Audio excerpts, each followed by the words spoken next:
welcome to Mindscapes, our series of conversations with men and women whose ideas, vision and philosophy define our contemporary world. It's the intellectual rigor of my guest tonight that helps articulate India's foreign policy, and it's its proactive vision that carves India's place in the international arena. I'm delighted to welcome the Minister for External Affairs, Mr. Jaswant Singh. Welcome. As sort of External Affairs Minister, do you sort of see red when in the popular press in the West we're still labeled a rogue state in terms of our possessing nuclear weapons? No, I think, firstly, a great deal of this rhetoric of immediate post-May 98 is now gone. There is, without doubt, a much greater understanding. But if I were to answer your question, do I see red? I didn't see red even then. I really regretted the fact that our inability to communicate our security concerns had perhaps been not sufficiently well put across, thereby enabling a situation to come into existence wherein everyone's security consideration must be taken into account, but India's. So it was India's responsibility. And how would you locate sort of India's nuclear doctrine in a larger sort of, shall I say, philosophical framework of pacifism, of this having been sort of, the land of Gandhi and non-violence and the moral imperative that some people felt we may have violated?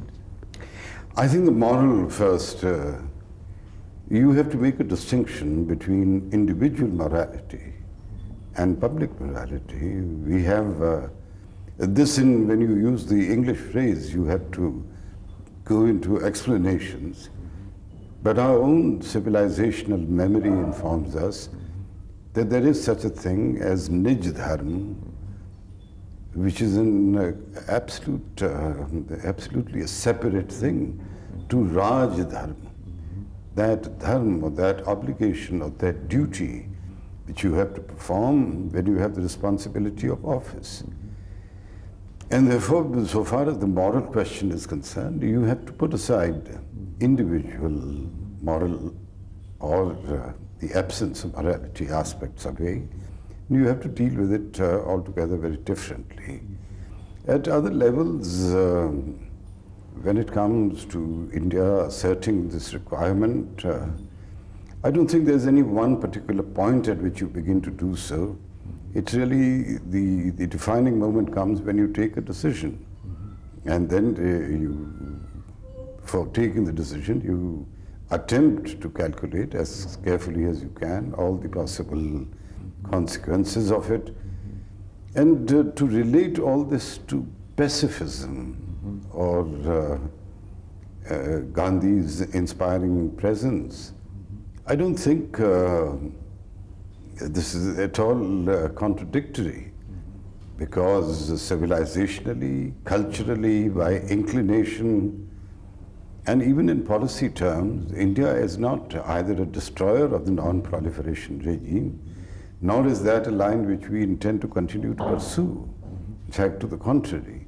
I do believe that India does and must stand again in the forefront of the world of disarmament, and that is why, despite May 98 tests, we have yet again in the United Nations and more formally proposed an alternative route to disarmament, which is no first use, non-use, de-alert, let there be an international agreement on these, and we can have an alternative route to global disarmament. Do we look at disarmament as purely a prudent strategy? It means a waste of money, it's technology that can destroy a lot of people, or is it also sort of good international politics? Well, it is a bit of both, wouldn't you say? And how can any policy be devoid of good sense? If you are suggesting that a policy must have nothing else but morality, then in the reality of the world is as it is, not as it ought to be. And you therefore deal with the world as it is. And in that, there has to be, whatever policy perception is propagated, it has to be a combination both of the moral as also of the practical. There is no policy worth pursuing if it is totally devoid of the moral quotient. And if that, as Raj Dharma is pursued without any practical sense, is bound to lead to great disappointment. It is ironical that sort of the ultimate sanction that nations, certainly in the international rhetoric of policy articulations, take is the moral one. The fact that India was able to stand up to and survive and resist the sanctions was in some ways, was it sort of an unintended payoff that it seems to have created far greater respect for India, that this is a country that we can't dismiss easily, we can't just sort of twist its arm because we're successfully able to impose sanctions. So what have been some of the sort of, shall we say, less predicted, or maybe you had predicted, the achievements, the payoffs for India? Of course, and principally, most importantly, the strategic space and strategic autonomy that I believe and continue and shall continue to believe is the due of a country as great as India. Of course, when we entered upon explaining to the rest of the international community what our persuasions are or were for the May 98 tests, we did so with a very serious sense of responsibility, that as a member of the international community, we have an obligation to answer and address ourselves to the just and valid international concerns in regards to a completely unchecked proliferation of weapons of mass destruction. And there, whatever has subsequently happened, and this is not a subjective assessment, this is an objective reality. If you compare the statements and the rhetoric and the prescriptive notes immediately following the May 98 tests to now the June of 2000, and where India's international standing is, I don't have to go any further. The events speak for themselves. The events and the management of events is in itself a commentary on the professionalism, the integrity, and the competence of the Ministry of External Affairs. All officers of it who have, I'm proud to say, it's been one of my most rewarding experiences. They've all conducted themselves with great ability, and I think the Ministry of External Affairs rose as one to meet this challenge. And they've not, as a ministry, served India poorly. Looking at Kashmir, beyond the formal articulations of both governments, do you have a sort of a private dream, a vision as to how this might play out and settle down, if not resolve itself? You must permit me to, and because this is something that quite often is said, the state is Jammu and Kashmir. It is not Kashmir alone. Of course, I have a dream. I have a dream of India doing all that which is required to be done so that peace is restored to the entire state, in which in Ladakh, these citizens of Jammu and Kashmir that come from Ladakh province are able to follow the life that they want to follow. Likewise for Jammu and for the beautiful valley of Srinagar, through which the Jhelum runs, I have a dream that it will very soon, very shortly, go back to that situation where the Dal reflects the great beauty of the mountains. In what sort of, in what sequence might events unfold that happens? That Pakistan simply sort of puts the guns down, shuts the camps across the borders, and disappears, and lets us be. How do you think that the sequence of events might unfold? I would urge you. I don't say this to in any fashion whatsoever. After all, I wish Pakistan no ill will. I bear them no ill will. But it is principally our responsibility. Your question itself suggests as if what happens in an Indian state is subject to the will of our Western neighbor. I would fight very shy of agreeing with that. But would you disagree that what is happening, and in fact it seems to be the Indian position itself, that we witness terrorism in Kashmir because it is aided, abetted and encouraged by Pakistan, and there is cross-border terrorism, which General Musharraf in his wisdom calls freedom fighters, that Pakistan does play a proactive role in stirring things up in Kashmir. Do you feel that a solution might be entirely indigenously possible for us to create a situation in Kashmir where there will be no space for cross-border terrorism to express and manifest itself? Yes, but I follow what you're saying, but I'm not necessarily convinced that your question itself does not provide the answer, because whereas the first part of it is correct, and the Ministry of External Affairs has been in the forefront of articulating that part, and will continue to do so, that encouragement to cross-border terrorism, promotion of ill will, promotion of discontent through foreign mercenaries, aiding and abetting terrorism in the Valley of Kashmir or elsewhere in the state of Jammu and Kashmir, or for that matter anywhere else in India, is really a very unfriendly act, to put it mildly. And I and the Ministry of External Affairs will without any doubt stand up stoutly against it, as will the Ministry of Defense. It's their function, it's my job.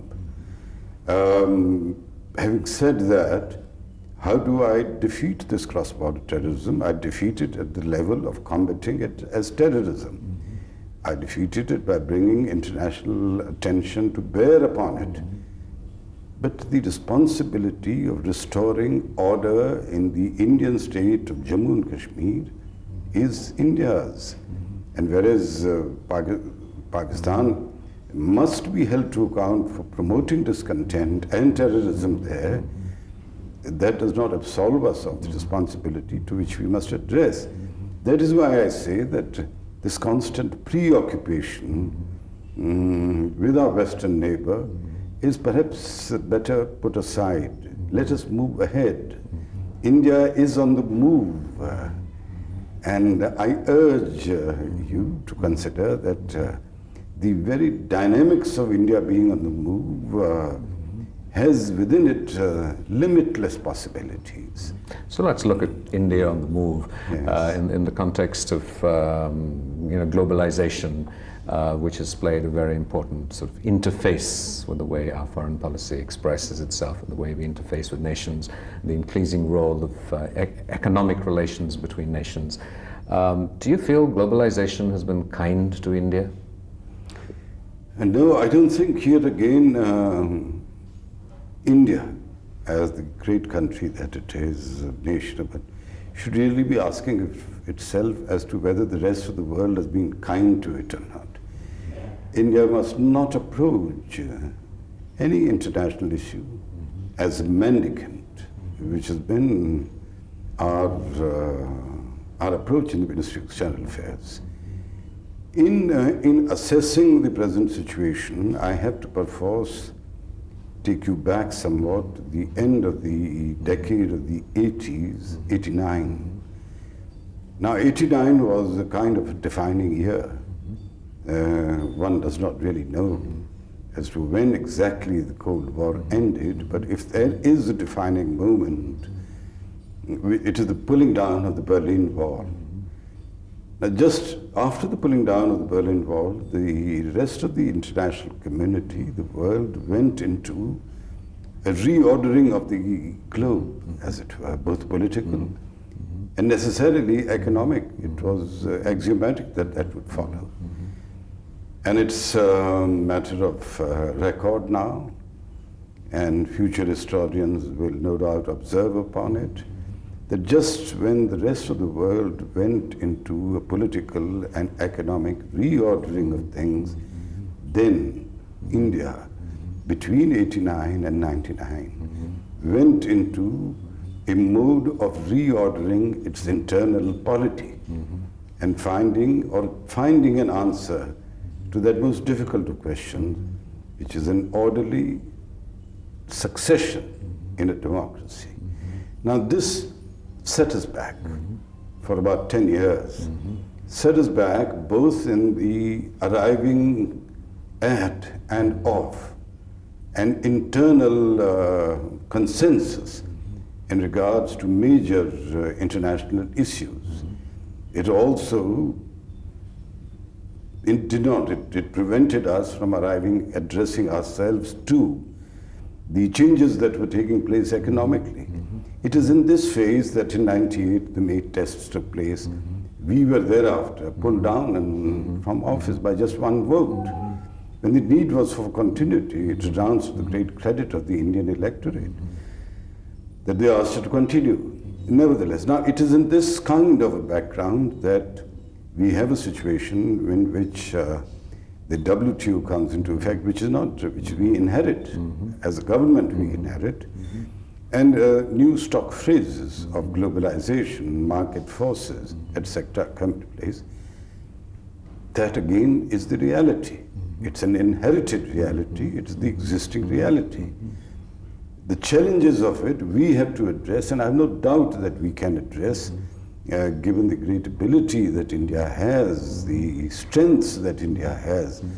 If the combined factors of globalization, East Asian crisis, and sanctions did not or could not materially damage Indian economy, then surely that's enough reason for India to recognize it is A, on the move, B, to fill India with sufficient self-confidence that we can meet challenges.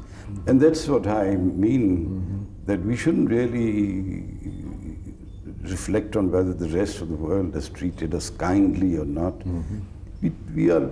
We should treat ourselves as the equals amongst the best in the world.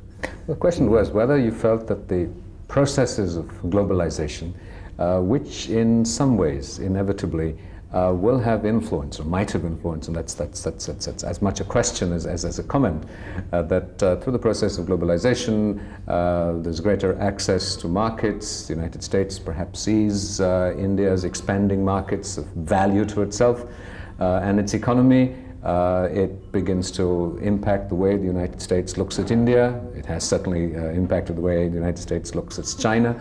There is an intricate interface between globalization as a new economic processes rather than the way the world treats India with condescension or not. That's right. It's in that context, have we been getting a raw deal? You've inherited, you said, aspects of India's commitments to global treaties. Have they been discriminatory? There is a feeling that maybe we're not being able to assert our rights sufficiently on trade issues. Some of them have been signed away, some of them are placating the United States. So in that interface of globalization, are we coming out winners? Are we coming out the better for it? How is it affecting issues of distributive justice? Is something that you have expressed concern about. Distributive justice and globalization are not synonymous. This is an inherent and structural fault in the whole concept of globalization. It is really the lead that India has been taking in this regard, that globalization is not simply for the haves. If globalization becomes only yet another mechanism or device for benefiting the rich and depriving the not rich of the world, it simply would not work. It would not work. We have had, after all, early 20th century, we had a kind of globalization. It was imperial globalization.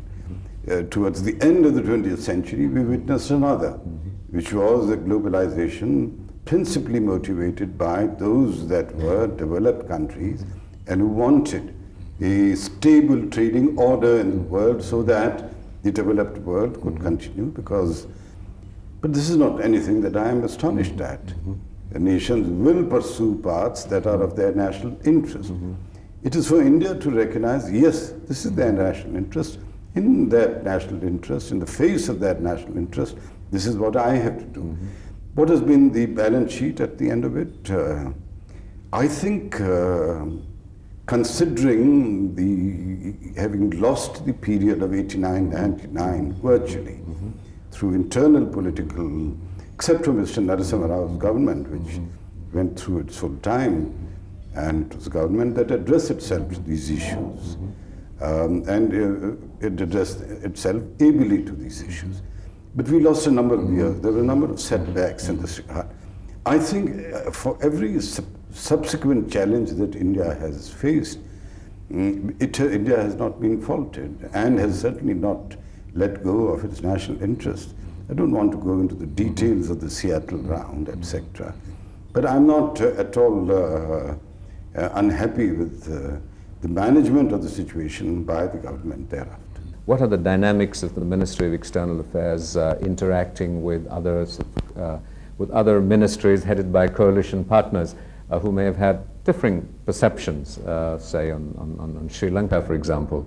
How difficult has been the conduct of foreign policy for you? No, it isn't. I don't think it's difficult because, after all, in a democracy, and more particularly in a coalition government, it is the obligation of government to carry the government's constituents with it.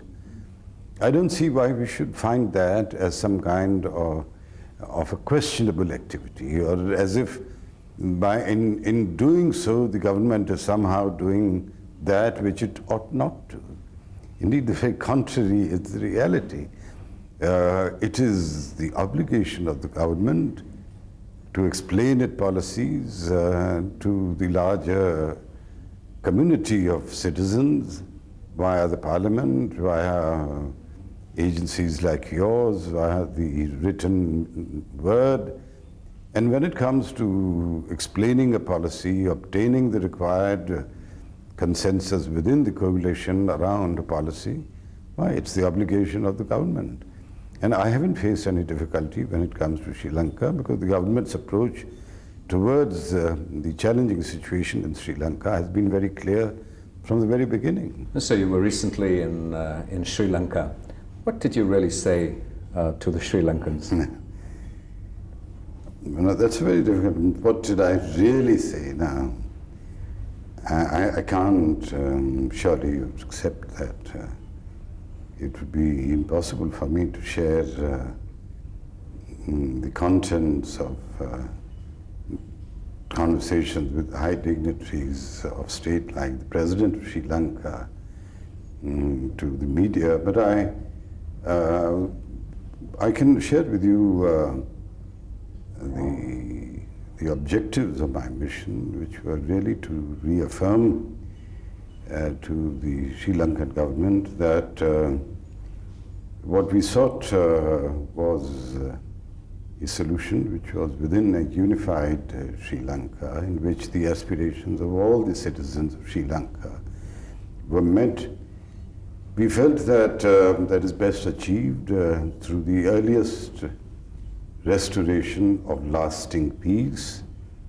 And thirdly, therefore, to achieve lasting peace, it was necessary that the political process that enables the aspirations to be met, that be set in motion. What is at stake for India in Sri Lanka? Why is it important? Is it the moral dimension that we have a responsibility? It is a bit of both. Is a moral dimension ever absent from policy, as is not practical? No, no, it cannot be. Otherwise, policy would be really an empty shell. Just as I said earlier, the practical cannot also be absent. What is India's stake in Sri Lanka? India it is a neighbor. We value our relationship with that neighbor. We have civilizational and cultural, not just, we have a kind of continuity that goes back millennia. We have similarities, a strip of water, the Balk Straits separate us. We are so closely intertwined in our interest, yet two separate nations. No, I don't know how else one is to define. Well, in the India. sense that historically, it's speculated, believed that at one point India may have trained the LTTE. India has sort of sent in the IPKF. India has had a very proactive involvement in what was happening in Sri Lanka.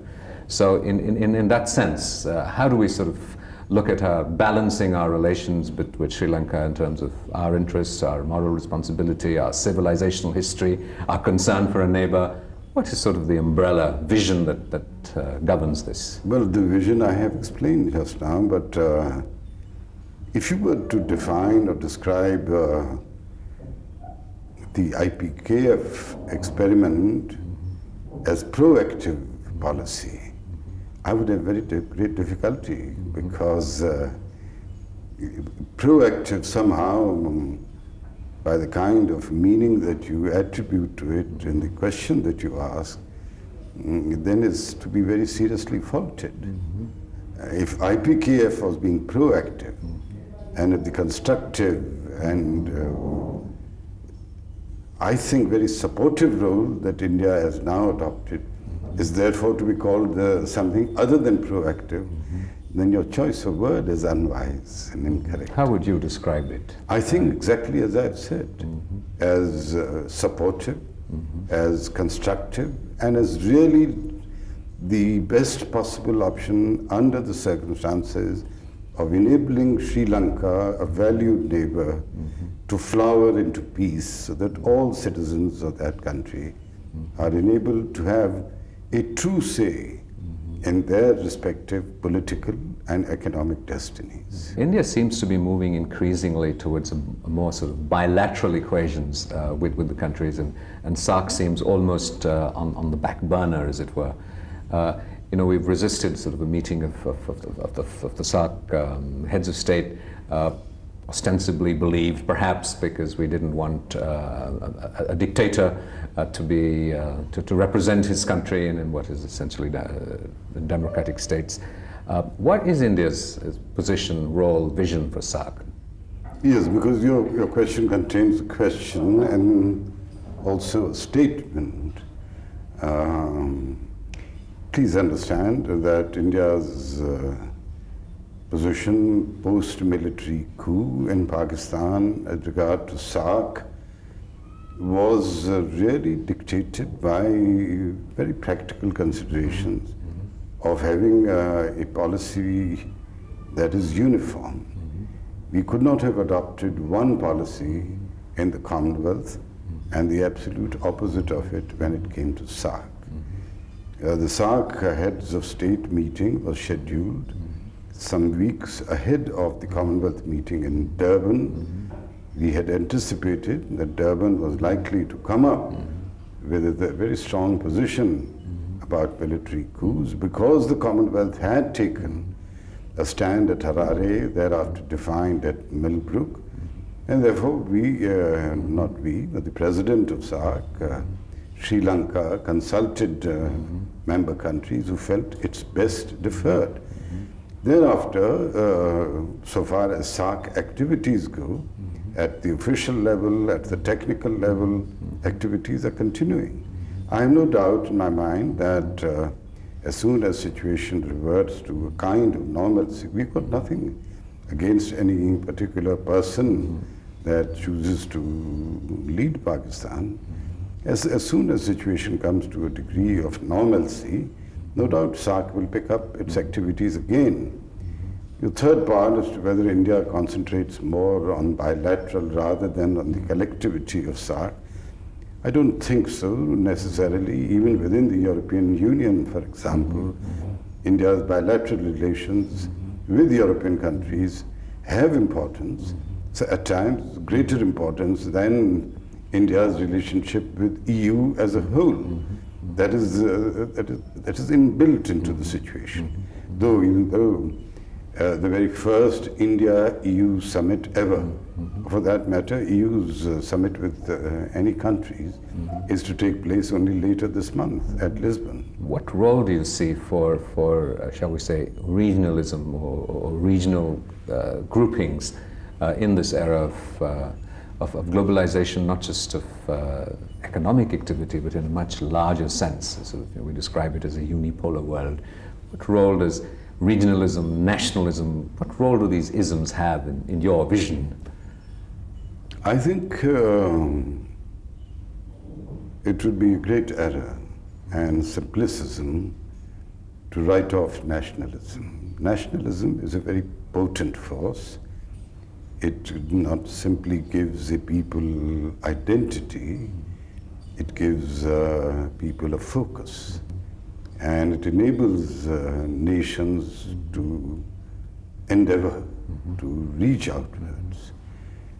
Regionalism is dictated more, I believe, by the combination of the economic and the political.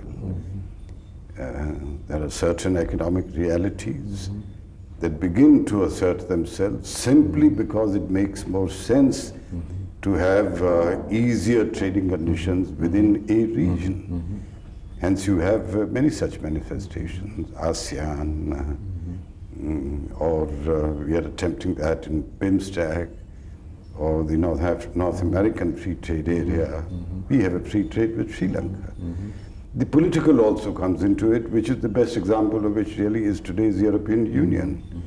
If you go back onto it, the starting point of today's European Union was really the Coal and Energy Committee. That started. And it was only after France and Germany were able to come together that Europe's emergence as EU or EC began. And then thereafter it is related to the larger question of global, it is a step-by-step approach, and it happens. Well, as a sort of a final question, Jaswant Singh, External Affairs Minister, a man of vision, erudition, intellectual, engaging. What is India's place in the world 10, 20 years from now? What kind of vision do you have for it? You know, I must first thank you for all your kind words. It's about erudition and vision and intellect without engaging in false modesty. I am certainly a student of current history, but as to the other attributes, I truly wish I had them. Even in degrees which are a fraction of how you describe. Where is India? No, I believe that a nation of 1 billion, the enormous human resource that we have, and the great creative genius that we inherently have, all that is required is for India to recognize itself, because the rest of the world has already recognized India. And it is really for India to now recognize what the rest of the world has done and to see it as one of the true leaders of the coming decades, both in the powers of the mind as also in terms of economic and creative ability. If the Ministry of External Affairs could contribute to that, it would be a very satisfying achievement. Minister, thank you very much. That's been a great privilege.